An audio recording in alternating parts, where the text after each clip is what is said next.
Hello everybody. In today's video, I'm going to show you how to create an account in eBay. In order to create an account in eBay, first open any of the web browser.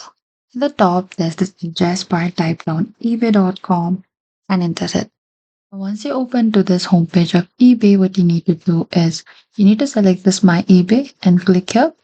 So from here, you'll get into this interface. What you need to do is you need to simply select this create account in the top. So here you can simply create an account. You can create a personal or business by simply clicking it over here. As I'm going to choose personal here and type down your first name and your last name, your email ID and your password. And after you're done with it, you can simply click onto this create personal account. So over here, you are also required to add your phone number and select continue. So over here, you need to simply enter the security code sent to your phone number and follow the on-screen instruction. And that is it. And once the account is created, you can add your shipping address and payment method in your account setting before making purchases.